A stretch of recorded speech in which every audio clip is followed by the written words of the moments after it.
Whether you agreed with them or not, the energy of that time and the goals that we were all aspiring to, I think, is what it was all about at its best. At its worst, it was when we did nothing. Black people are dissatisfied. They're dissatisfied not only with the white man, but they're dissatisfied with these Negroes who have been sitting around here posing as leaders and spokesmen for black people and actually making the problem worse instead of making the problem better.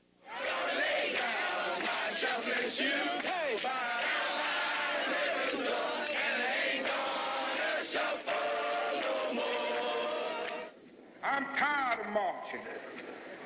Tired of marching for something that should have been mine at birth. We want change! We want change! We want change! We want change! We want change! Many days I would come home and I would think about all the liberals that got on the buses and went south when for sit-ins and boycotts in the South. I really would come home and wonder, you know, where were they now? Everybody's got a right to live.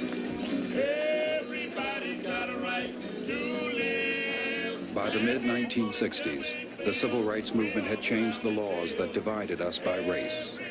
But the struggle for unity was far from done. Just because I'm white doesn't mean that the 14th Amendment doesn't refer to me either. I am white and I want my rights. We look at Miss America, we see white. We look at Miss World, we see white. We look at Miss Universe, we see white. Even Tarzan, the king of the jungle in back Africa, he's white. It's beautiful! Freedom! Said our warriors free! Freedom! Freedom!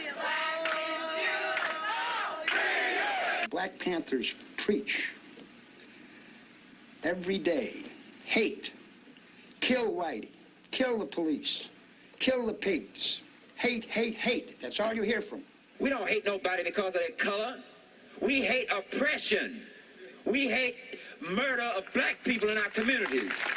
We hate the gross unemployment that exists in our communities. We hate black men being taken off into the military service. Sergeant, you've just recently returned from Vietnam. Would you tell us how it feels to have to come from one zone of combat in a foreign land to one in your own land?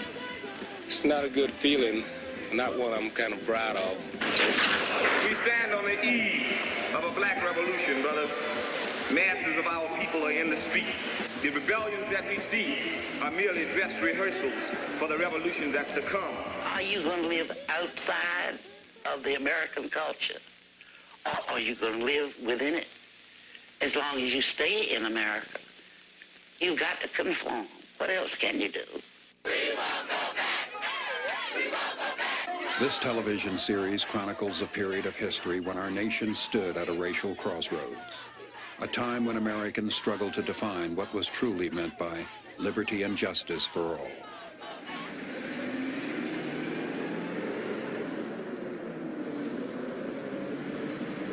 It was a time for anger and fear.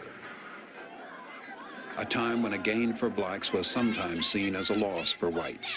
Are the people of Cleveland willing to vote for a candidate for mayor who has the best qualifications, but whose skin does happen to be black? We pick our lipsticks by color, sometimes our dresses, but we don't vote that way. We study the candidates. I believe that. It was also a time for triumph. A time when victory blurred the color line. A time when, once again, America struggled to be America for all of its citizens. When we come together, what time is it? When we respect each other, what time is it? When we get our self-confidence, what time is it? It's nation time. It's nation time. It's nation time. You could hear reverberating all those pride struggles from the 40s and the 30s and the 50s and the 60s. I mean, came to be fulfilled in that moment of crying that it's nation time.